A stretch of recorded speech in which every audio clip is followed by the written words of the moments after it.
2025년 11월 10일 국가인권의 날 기념식장. 대리석 바닥이 매끈하게 빛나는 국립중앙박물관 대강당. 오후 2시 개막을 앞두고 기자들이 속속 자리를 채우고 있었다. 카메라 셔터 소리, 마이크 테스트 음성, 진행 요원들의 발걸음이 뒤섞여 웅성거렸다. 단상 옆 대기실에서 박정우 전 대법관은 창밖을 바라보고 있었다. 74. 내일이면 공식 은퇴다. 마지막 공개 석상이 될 오늘 그는 원칙의 상징이라는 별명에 걸맞은 연설을 준비해왔다. 30여 년 법복을 입으며 지켜온 신념을 담은 완벽한 마침표. 대법관님 연설문이. 비서 김수진의 목소리가 떨렸다. 손에 든 서류 가방이 텅 비어 있었다. 차에 두고 온 것 같습니다. 지금 당장 가져오겠습니다. 박정우는 시계를 봤다. 30분. 왕복 1시간 거리였다. 예비 원고는 클라우드에만 저장했습니다. 노트북은 수리 중이고요. 기자석이 가득 찼다. 생중계 카메라 세대가 이미 단상을 향하고 있었다. 연설을 취소하거나 즉흥으로 말하는 것 둘 다 그가 평생 세운 철저함이라는 이미지와 어긋났다. 박정우는 조용히 눈을 감았다. 머릿속으로 문장들을 되짚어봤지만 원고 없이 20분을 채울 자신은 없었다. 복도에서 발소리가 들렸다. 느리고 일정했다. 문이 열리지 않았는데도 박정우는 고개를 들었다. 유리문 너머로 낡은 제복을 입은 남자가 보였다. 경비원 명찰 한서준. 그는 문을 두드리지 않았다. 그저 서 있을 뿐이었다. 진행 요원이 다가가려는 순간 박정우가 손을 들어 제지했다. 이유는 모르겠지만 직관이 말했다. 들어오시오. 서준은 말없이 안으로 들어와 접힌 종이 한 장을 꺼냈다. 낡고 구겨진 몇 번이고 펴익은 흔적이 역력한 종이었다. 박정우는 그 종이를 받아들었다. 그리고 첫 문장을 읽는 순간 손이 미세하게 떨렸다. 국가는 강한 자를 보호하기 위해 존재하지 않는다. 20년 전 자신이 쓰고도 세상에 내놓지 못한 판결문이었다. 20년 전 2005년 가을 서준의 종이를 손에 쥔 채 박정우는 과거로 빠져들었다. 당시 그는 고등법원 부장판사였다. 사건 번호 2005고 앞 782. 대형 건설사의 안전수칙 위반으로 하청 노동자 6명이 사망한 사고였다. 그중 한 명이 한기옥 서준의 아버지였다. 박정우는 석 달간 밤을 새워 판결문을 썼다. 기업의 책임을 명확히 하고 구조적 착취를 법리로 규정한 문장들. 국가는 강한 자를 보호하기 위해 존재하지 않는다는 서두는 그의 신념 그 자체였다. 하지만 선고 일주일 전 대법원장이 그를 불렀다. 박 판사. 이 판결 사회적 파장이 클 것 같네. 법리에 문제가 있습니까? 법리가 아니라 시기가 문제지. 지금 건설 경기가 어떤가? 이 판결이 나가면 업계 전체가 흔들려. 박정우는 버텼다. 사흘을 나흘을. 하지만 결국 타협했다. 핵심 문구들을 삭제하고 과실을 관리 소홀로 완곡하게 바꿨다. 배상금은 절반으로 줄었고 형량은 집행유예로 바뀌었다. 판결문 원본은 그의 서랍에 남았다. 아무도 보지 못한 채 현재 대기실. 어떻게 이걸 갖고 있어? 박정우의 목소리가 갈라졌다. 서준은 여전히 무표정했다. 제 아버지가 법원 게시판에 붙은 판결문을 받아오셨습니다.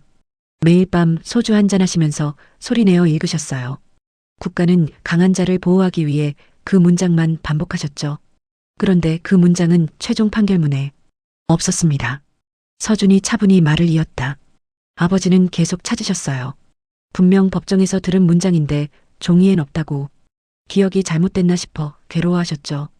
박정우는 입술을 깨물었다. 판결 나고 3년 뒤 아버지는 돌아가셨습니다.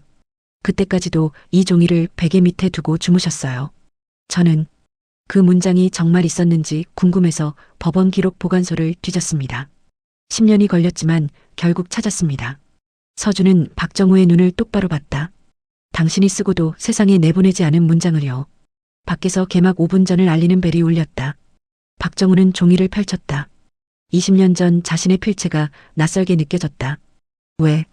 이걸 지금 내게 주는 거요? 서준은 대답 대신 돌아서서 문을 열었다. 오늘 대법관님의 마지막 연설이라고 들었습니다. 원하시는 원고는 아니겠지만. 그는 문턱에서 멈춰섰다. 아버지가 기억한 판사님의 말을 한 번쯤은 세상이 들어야 한다고 생각했습니다. 문이 닫혔다. 박정우는 떨리는 손으로 종이를 쥐었다. 복도에서 대법관님 입장 시간입니다 하는 목소리가 들려왔다. 오후 2시 국립중앙박물관 대강당. 조명이 단상을 비추자 웅성거림이 잦아들었다. 박정우는 천천히 연단으로 걸어 올라갔다. 손에는 서준이 건넨 낡은 종이 한 장뿐이었다. 기자들의 카메라 셔터 소리가 일제히 터졌다. 생중계 화면에 그의 얼굴이 클로즈업 되었다. 평생 지켜온 위험 있는 표정이 아니라 조금 주춤하는 노인의 모습이었다. 오늘 준비한 연설문은 없습니다. 객석에서 술렁임이 일었다. 비서 김수진이 깜짝 놀라 고개를 들었다. 박정우는 마이크를 당겼다. 대신 제가 20년 전에 썼지만 세상에 내놓지 못한 문장을 읽으려 합니다. 그는 떨리는 손으로 종이를 펼쳤다. 구겨진 자국들이 조명 아래서 그림자를 드리웠다. 국가는 강한 자를 보호하기 위해 존재하지 않는다. 법은 목소리 없는 자들의 언어가 되어야 하며 법정은 권력의 무게가 아니라 정의의 무게를 재는 곳이어야 한다. 객석이 조용해졌다. 몇몇 원로 법조인들이 고개를 갸웃거렸다. 어디선가 들어본 듯한 문장이었다. 이 문장은 2005년 제가 담당했던 산업재해 사건의 판결문 서두였습니다. 6명의 노동자가 목숨을 잃은 사건이었죠. 박정우는 잠시 말을 멈췄다. 목이 메었다. 저는 이 문장을 썼습니다. 진심으로 떨리는 손으로 썼습니다.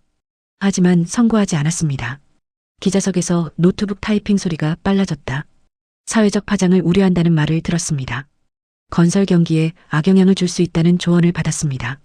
그래서 저는 핵심 문구를 지웠습니다. 기업의 책임을 과실에서 관리 소홀로 바꿨고 형량을 낮췄으며 배상금을 절반으로 줄였습니다. 객석 한쪽에서 누군가 작게 한숨을 쉬었다. 그날 이후 저는 스스로에게 말했습니다. 현실적인 판단이었다. 법조인으로서 균형을 잡은 것이다. 하지만 그건 거짓말이었습니다. 박정우는 단상 아래를 내려다봤다. 뒷문 쪽 경비원 제복을 입은 서준이 조용히 서 있었다. 두 사람의 시선이 마주쳤다. 그 사건의 피해자 중 한 분의 아들이 오늘 저를 찾아왔습니다. 이 종이를 건네며 아무 말도 하지 않았습니다.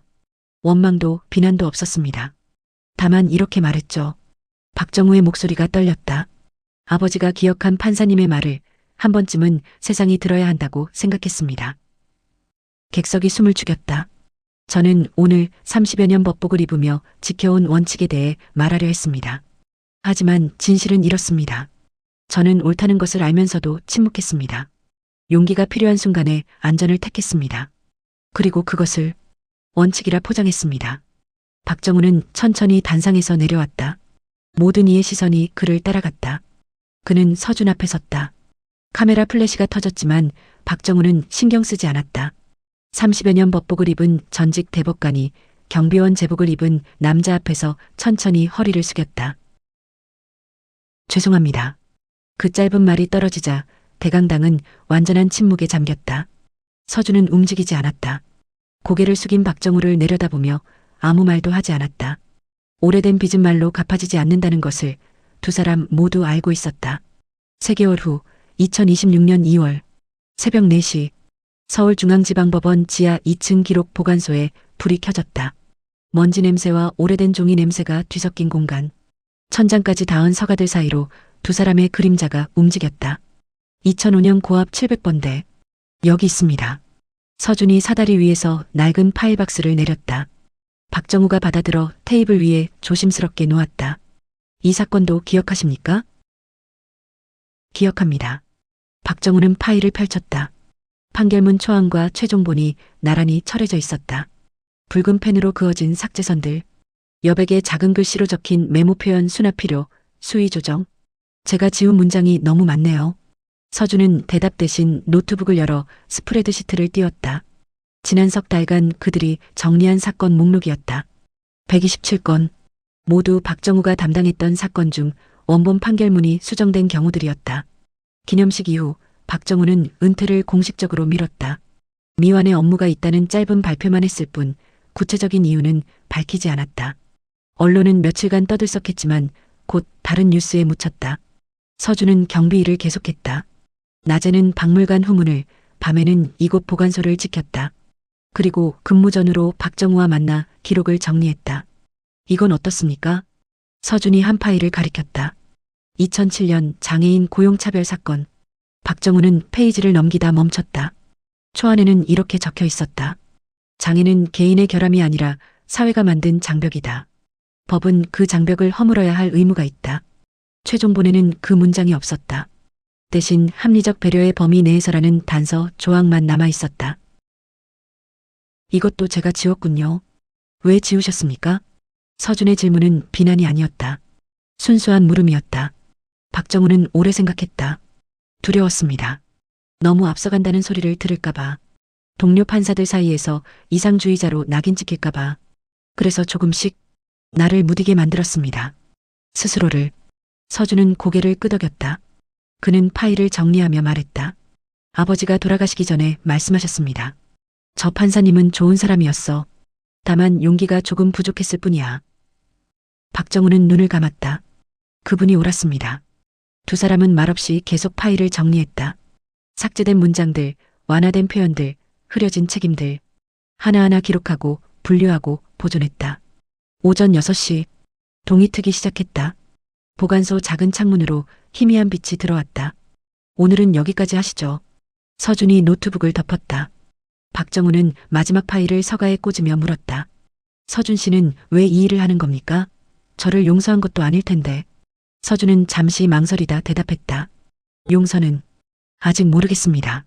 하지만 기록은 남겨야 한다고 생각합니다. 당신이 쓰고도 세상에 내놓지 못한 문장들.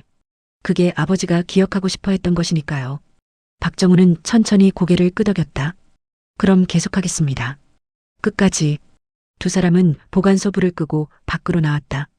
복도는 아직 어두웠고 청소부들이 하나둘 출근하기 시작했다. 서준은 경비실로, 박정우는 주차장으로 향했다. 헤어지기 전 서준이 돌아서며 말했다. 대법관님, 네.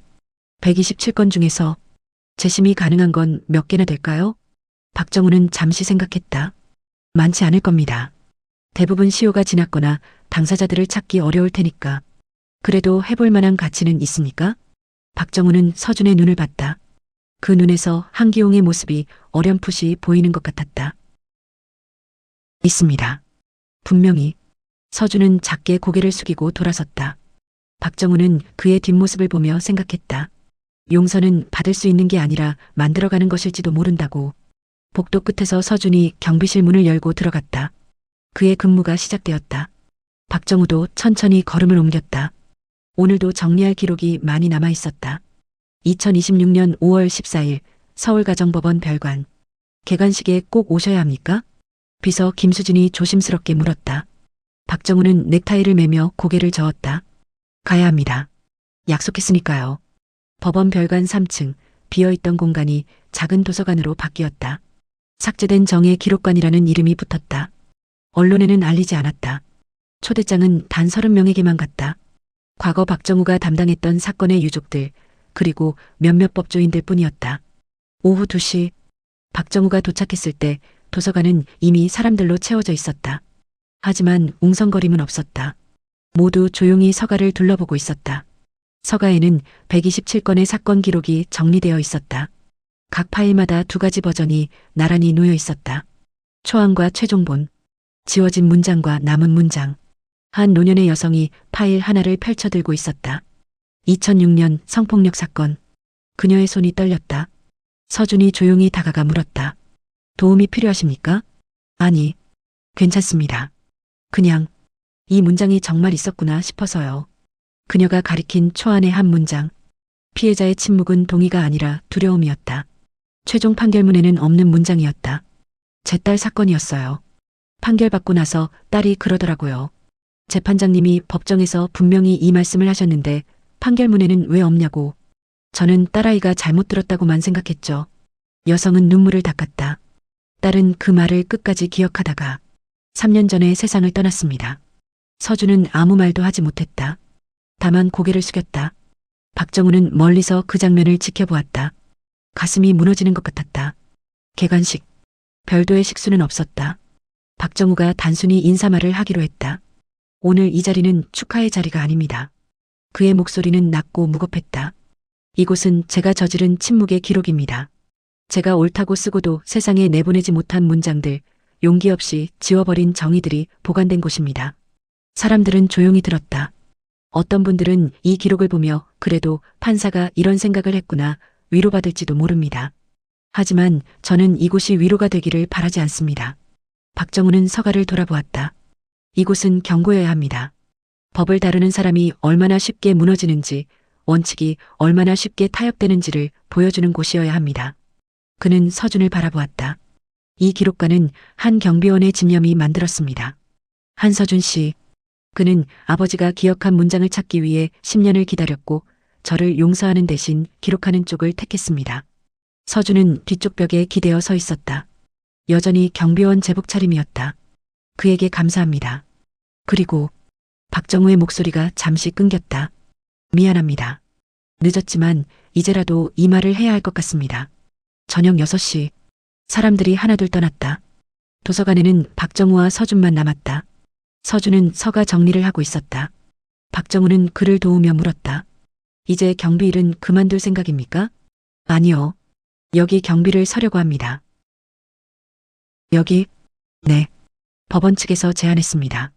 이 기록관 관리인 겸 경비원으로요. 박정우는 놀란 표호로 서준을 보았다. 그럼 계속 이 기록들을 보며 지내겠다는 겁니까? 그게 제 일이니까요. 서준은 마지막 파일을 서가에 꽂으며 말했다. 아버지는 평생 기억했습니다.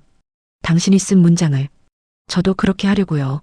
지워진 것들을 기억하는 사람이 있어야 다시 지워지지 않을 테니까요. 박정우는 한참을 말없이 서 있다가 천천히 고개를 끄덕였다. 알겠습니다. 그럼 저도 계속 오겠습니다. 매주 한 번씩? 오실 필요 없습니다. 아니, 와야 합니다. 박정우는 단호하게 말했다. 이건 제 기록이니까요. 도망칠 수 없습니다. 두 사람은 마주 보았다. 용서도 화해도 아닌 그 중간 어디쯤의 시선이었다. 서준이 먼저 시선을 돌렸다. 그럼 다음 주 화요일 오후에 오십시오. 새로 정리할 파일이 있습니다. 다른 판사의 기록입니까? 아니요. 당신 겁니다. 2003년 사건 중에 빠진 게 하나 있더군요. 박정우는 쓴웃음을 지었다. 끝이 없군요. 네. 없습니다. 밤 9시. 도서관 불이 꺼졌다. 서준은 문을 잠그고 1층으로 내려갔다. 경비실에서 그의 야간 근무가 시작되었다. 박정우는 주차장으로 걸어가다 뒤를 돌아보았다. 3층 창문이 어둠 속에 조용히 자리하고 있었다. 그는 차에 타기 전 핸드폰을 꺼내 메모를 남겼다. 다음 주 화요일 오후 2시. 기록관. 2003년 파일 확인. 그리고 작게 덧붙였다. 127번째가 아니다. 이제 시작이다. 차가 출발했다. 백미러로 법원 건물이 멀어졌다. 하지만 박정우는 알고 있었다. 자신은 평생 이곳으로 돌아올 것이라는 걸.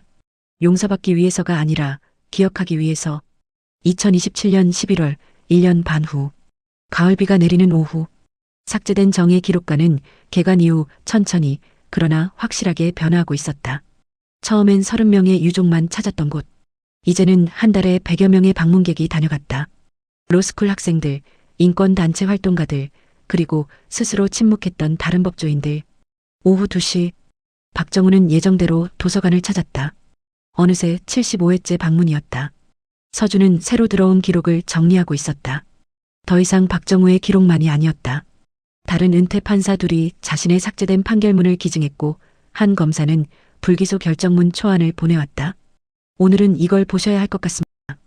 서준이 한 통의 편지를 건넸다. 발신인은 법무부 산하 과거사 조사위원회였다. 박정우는 편지를 읽었다. 2005년 산업재해 사건 한기용 씨를 포함한 6명의 사망사건에 대한 재조사가 시작된다는 내용이었다. 재심까지 가능하겠습니까? 모르겠습니다. 하지만 최소한 조사는 됩니다.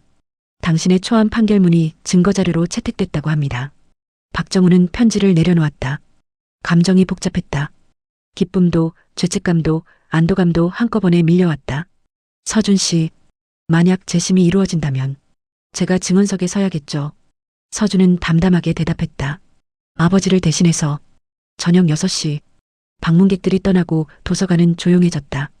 박정우는 서가 앞에 서서 한 파일을 꺼내 들었다. 2005년 고압 782. 한기용 외오인 산업재해 사건. 그는 초안을 펼쳤다. 20년 전 자신이 밤새워 쓴 문장들. 지금 읽어도 떨렸다. 국가는 강한 자를 보호하기 위해 존재하지 않는다. 법은 목소리 없는 자들의 언어가 되어야 하며 법정은 권력의 무게가 아니라 정의의 무게를 재는 곳이어야 한다. 기업은 이윤보다 생명을 먼저 보호해야 할 의무가 있다. 그것이 자본주의의 한계가 아니라 인간 사회의 최소한이다. 한기용 씨를 비롯한 6분의 죽음은 사고가 아니라 방치였고 불운이 아니라 착취였다. 박정우는 눈을 감았다. 만약 그때 이 문장들을 그대로 선고했다면 어땠을까? 파면당했을까? 좌천당했을까? 아니면 동료들에게 외면당했을까?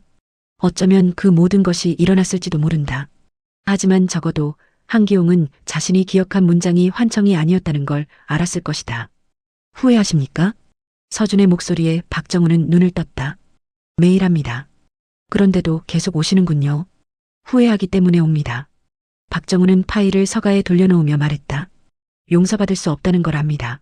하지만 기억할 수는 있습니다. 제가 쓰고도 지운 문장들, 제가 외면한 사람들을. 그게 제가 할 수 있는 전부입니다. 서준은 잠시 침묵했다. 아버지라면 뭐라고 하셨을까요? 모르겠습니다. 저는 알 것 같습니다. 서준은 창밖을 바라보았다. 비가 잦아들고 있었다. 늦었지만 그래도 다행이다. 판사님이 돌아오셨구나. 그렇게 말씀하셨을 것 같습니다. 박정우는 아무 대답도 할 수 없었다. 목이 메었다. 밤 10시. 박정우가 떠나려 할 때 서준이 책 한 권을 건넸다. 이건 뭡니까? 기록관 방명록입니다. 첫 페이지에 적을 말이 있으시면 적으십시오. 박정우는 방명록을 펼쳤다. 빈 첫 페이지가 그를 기다리고 있었다. 그는 오래 생각하다가 펜을 들었다. 그리고 천천히 떨리는 손으로 적었다. 이 기록은 말하지 못했던 한 판사와 끝까지 기억한 한 증인의 것이다. 박정우 전직 대법관, 침묵했던 자, 한서준 경비원, 아버지를 기억하는 자. 우리는 여기 기록한다. 지워진 문장들이 다시 지워지지 않도록. 그리고 다음 세대가 우리보다 용기 있기를 바라며. 2027년 11월 10일. 박정우는 펜을 내려놓았다. 서준은 방명록을 받아 읽었다. 그리고 고개를 끄덕였다. 좋습니다. 이 문장은 남기겠습니다. 고맙습니다. 박정우는 마지막으로 도서관을 둘러보았다.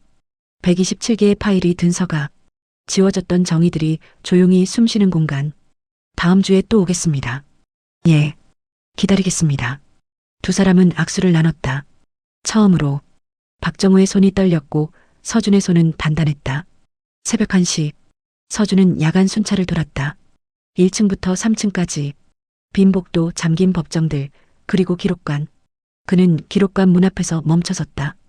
유리문 너머로 서가들이 보였다. 어둠 속에서도 파일들의 윤곽이 선명했다. 서준은 주머니에서 낡은 사진 한 장을 꺼냈다. 아버지 한기용. 25해 전 마지막 생일 때 찍은 사진이었다. 아버지. 서준은 조용히 말했다. 판사님이 쓴 문장 제대로 찾았습니다. 그리고 이제 세상 사람들도 볼 수 있게 됐습니다. 사진 속 아버지는 웃고 있었다. 용서는 아직 모르겠습니다. 하지만 기록은 남겠습니다. 아버지가 기억하고 싶어 했던 그 문장을. 서준은 사진을 다시 주머니에 넣었다. 그리고 돌아서서 복도를 걸었다. 경비실로 돌아가는 발걸음은 무겁지 않았다. 창밖으로 비가 완전히 그쳤다. 구름 사이로 별 몇 개가 보였다. 서준은 경비실에 앉아 근무일지를 적었다. 2027년 11월 10일. 야간 근무. 이상무. 그리고 마지막 줄에 작게 덧붙였다. 기록관 정상. 기억들 안전하게 보관 중. 어둠 속에서 기록관은 조용히 숨을 쉬었다. 지워졌던 문장들이, 침묵했던 정의들이 기억하는 자들의 손에 의해 다시 살아나고 있었다. 그리고 그것으로 충분했다. 완벽한 용서도 완전한 화해도 아니었지만 적어도 더 이상 지워지지는 않을 것이었다. 누군가 기억하는 한. 2028년 6월 7개월 후. 여름 햇살이 기록관 창문을 통해 쏟아져 들어왔다. 먼지 입자들이 빗속에서 천천히 떠다녔다. 박정우는 평소보다 이른 시간에 도착했다. 손에는 두꺼운 서류 봉투를 들고 있었다. 서준은 새로운 방문객을 안내하고 있었다. 26쯤 되어 보이는 여성. 로스쿨 졸업 가운을 입고 있었다. 그래서 이 판결문을 보고 싶었습니다.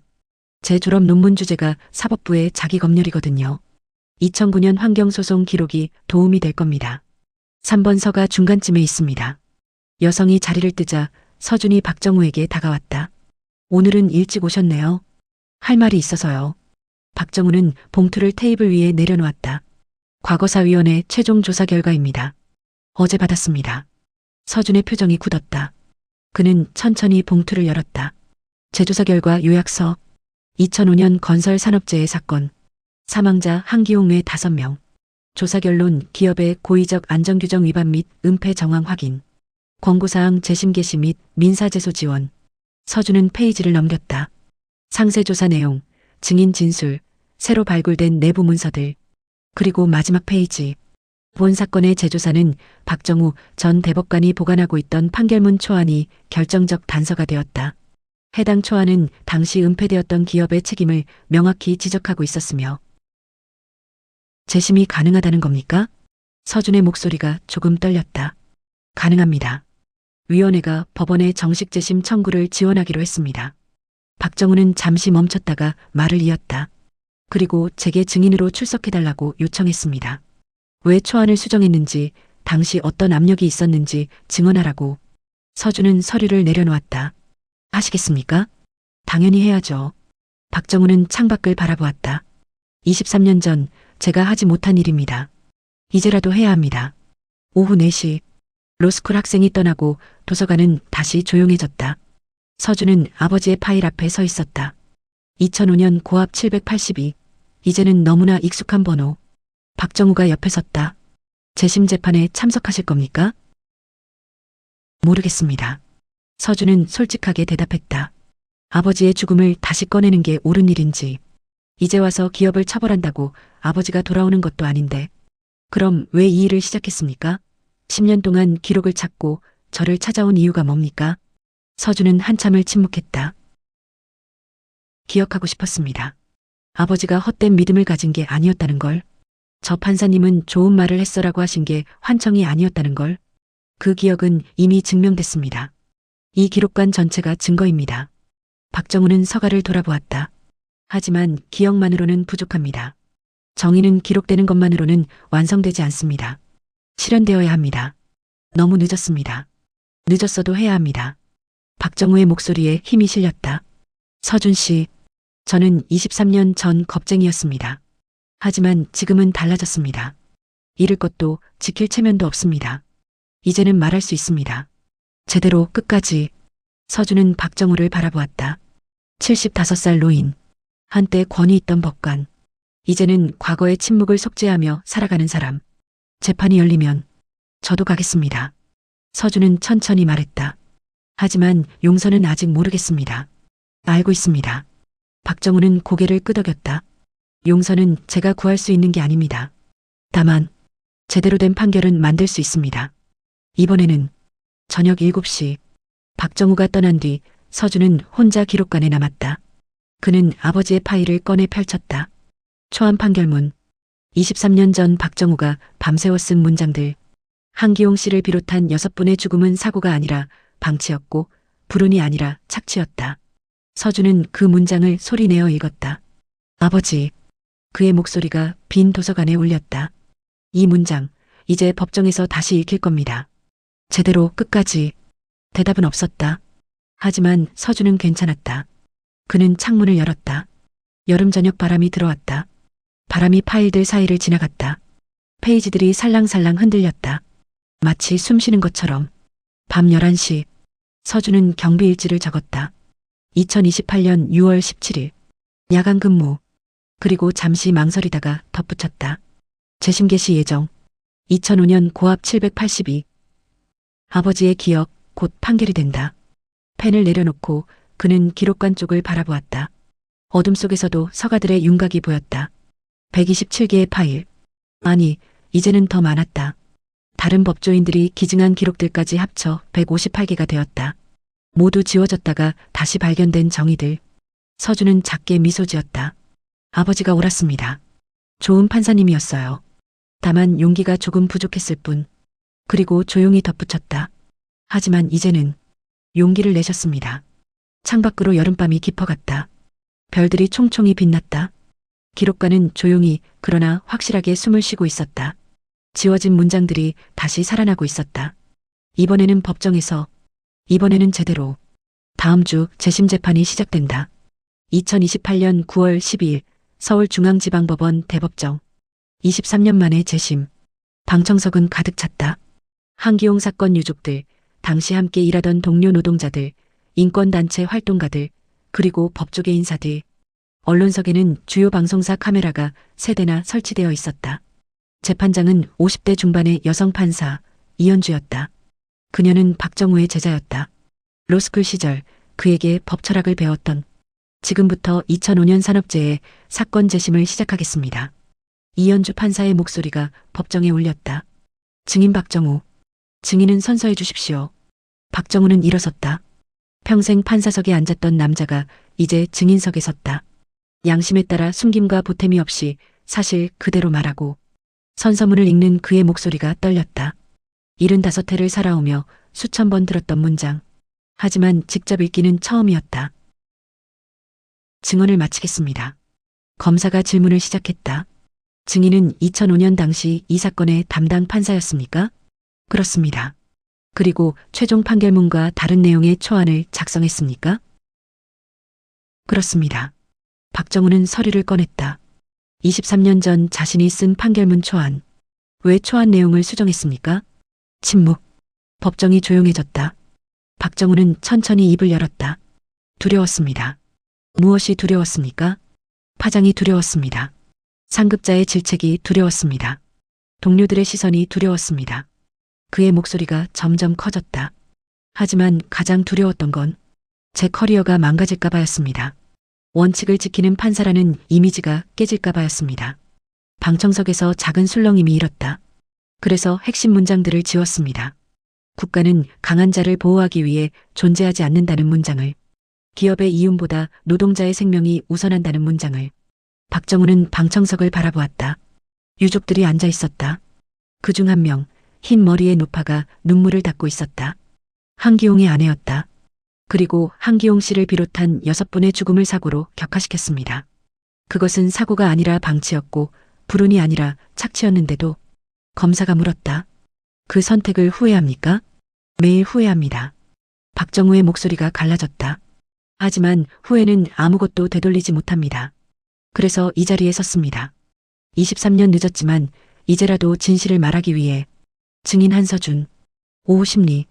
서준이 증인석에 섰다. 경비원 제복이 아니라 검은색 정장을 입고 있었다. 박정우가 사준 것이었다. 증인과 피해자 한기홍과의 관계는? 아들입니다. 아버지로부터 이 사건에 대해 들은 적이 있습니까? 서준은 고개를 끄덕였다. 아버지는 판결 후 3년 동안 판결문을 매일 읽으셨습니다. 그러면서 이상하다고 하셨습니다. 법정에서 분명히 들은 문장이 판결문에는 없다고. 어떤 문장입니까? 국가는 강한 자를 보호하기 위해 존재하지 않는다.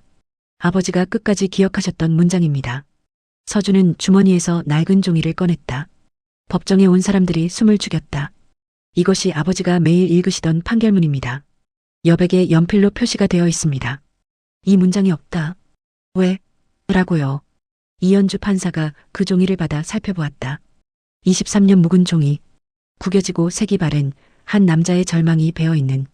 증인은 왜 이 기록을 찾으려 했습니까? 서준은 잠시 말을 멈췄다. 그리고 천천히 대답했다. 아버지가 미치지 않았다는 걸 증명하고 싶었습니다. 방청석에서 흐느낌이 들렸다. 아버지는 돌아가시기 전까지 그 문장을 찾으셨습니다. 분명히 들었는데 왜 없지? 하시면서. 저는 아버지의 기억이 틀리지 않았다는 걸 보여주고 싶었습니다. 그래서 10년을 찾았습니까? 네. 그리고 찾았습니다. 서준은 박정우를 바라보았다. 판사님이 쓰고도 세상에 내보내지 못한 문장을. 아버지가 끝까지 기억했던 그 문장을. 최후 진술. 재판이 끝나갈 무렵 이현주 판사가 물었다. 피고인 측 마지막으로 할 말 있습니까? 기업 측 변호인이 일어섰다. 23년 전 사건입니다. 이미 합의가 끝났고 배상도 이루어졌습니다. 지금 와서 재심을 하는 것은. 변호인. 이현주 판사가 차분하게 끊었다. 합의와 배상이 진실을 대신할 수는 없습니다. 계속하십시오. 변호인은 더 이상 말하지 못했다. 이현주 판사는 서류를 정리하며 말했다. 판결은 2주 후 선고하겠습니다. 법정 밖. 심리가 끝나고 사람들이 빠져나갔다. 박정우와 서준은 복도 한쪽에 나란히 섰다. 잘하셨습니다. 박정우가 먼저 말했다. 아직 판결이 나오지 않았습니다. 판결이 중요한 게 아닙니다. 증언이 중요합니다. 진실이 법정에서 말해졌다는 게 중요합니다. 서준은 창밖을 바라보았다. 가을 하늘이 높고 푸르렀다. 대법관님, 네. 만약 판결이 기각되면 어떻게 하시겠습니까? 박정우는 잠시 생각했다. 그래도 괜찮습니다. 최소한 우리는 말했습니다. 법정에서 제대로. 그것만으로도 그는 말을 잇지 못했다. 서준이 그의 어깨에 손을 올렸다. 고맙습니다. 용기 내주셔서. 박정우는 눈을 감았다. 23년 만에 듣는 말이었다. 두 사람은 한동안 그렇게 서 있었다. 복도 끝에서 한기용의 아내가 천천히 걸어왔다. 여든을 넘긴 노파. 그녀는 서준 앞에 섰다. 어머니, 고생했다. 그녀는 서준의 손을 잡았다. 그리고 박정우를 보았다. 판사님. 죄송합니다. 박정우가 고개를 숙였다. 23년 늦었습니다. 노파는 그의 손도 잡았다. 늦었어도 오셨잖아요. 그걸로 됐어요. 그녀의 손이 떨렸다. 박정우의 손도 떨렸다. 남편이 끝까지 믿었던 사람이에요. 저 판사님은 좋은 분이야라고 저는 속았다고 생각했는데. 노파가 눈물을 흘렸다. 남편이 옳았네요. 박정우는 더 이상 참을 수 없었다. 75 노인이 복도 한가운데서 소리 없이 울었다. 서준은 두 사람을 조용히 지켜보았다. 용서는 순간에 오지 않는다. 천천히 한 걸음씩 다가온다. 그리고 어쩌면 지금이 그 첫걸음인지도 몰랐다. 2주 후 판결이 선고된다. 2028년 9월 26일 선고일. 새벽부터 비가 내렸다. 가을 비치고는 새찼다. 서준은 기록관 창문을 닫으며 시계를 보았다. 오전 7시. 선고는 오후 2시였다. 밤새 한숨도 자지 못했다. 아버지의 파일을 꺼내 읽고 또 읽었다.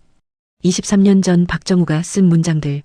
지워졌다가 다시 발견된 정의들. 한기용 씨를 비롯한 6분의 죽음은 사고가 아니라 방치였고 불운이 아니라 착취였다. 서준은 그 문장을 손가락으로 천천히 따라갔다. 오늘 어떤 판결이 나올까요, 아버지? 대답은 없었다. 하지만 괜찮았다. 서준은 이미 답을 알고 있었다. 판결이 어떻게 나오든 진실은 이미 법정에서 말해졌다. 오후 1시 30분 법원 로비. 사람들이 모여들기 시작했다. 유족들, 언론, 인권단체, 그리고 삭제된 정의 기록관을 다녀간 사람들. 박정우는 일찍 도착해 있었다. 검은색 정장에 넥타이를 단정하게 맸다. 마치 판사 시절로 돌아간 것 같은 모습이었다. 하지만 표정은 달랐다. 권위가 아니라 겸손이 있었다. 대법관님, 뒤에서 목소리가 들렸다. 서준이었다. 오늘 어떻게 될 것 같습니까? 박정우는 창밖의 비를 바라보았다. 모르겠습니다. 하지만 이현주 판사를 믿습니다. 당신의 제자라고 했죠? 네. 25년 전 제가 법철학을 가르쳤습니다. 박정우는 쓴웃음을 지었다. 법은 권력이 아니라 정의를 위해 존재한다고 가르쳤죠. 정작 저는 그 말을 지키지 못했지만 그래도 가르치긴 하셨잖습니까? 서준이 조용히 말했다. 씨앗은 뿌렸어요. 이제 그 씨앗이 어떻게 자랐는지 보는 겁니다. 두 사람은 엘리베이터를 탔다. 3층 대법정으로. 오후 2시 판결 선고.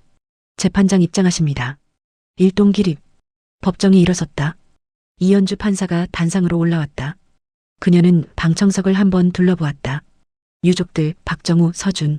모두의 눈이 그녀를 향하고 있었다. 지금부터 판결을 선고하겠습니다. 이현주 판사는 판결문을 펼쳤다. 그녀의 목소리가 떨렸다. 아주 미세하게. 2005년 산업재해 사건 재심 판결. 주문. 원심 판결을 파기한다. 방청석에서 작은 탄성이 터졌다. 피고인 건설 대표이사에게 징역 3년을 선고하며 집행유예를 취소한다. 피해자 유족에 대한 손해배상액을 기존 금액의 3배로 상향 조정한다. 이현주 판사는 잠시 멈췄다. 그리고 다음 문장을 읽었다. 판결 이후. 그녀는 천천히 또박또박 읽어내려갔다. 본 재판부는 23년 전 작성되었으나 최종 판결문에 포함되지 않은 초안을 검토했다. 해당 초안에는 다음과 같은 문장이 있었다. 국가는 강한 자를 보호하기 위해 존재하지 않는다.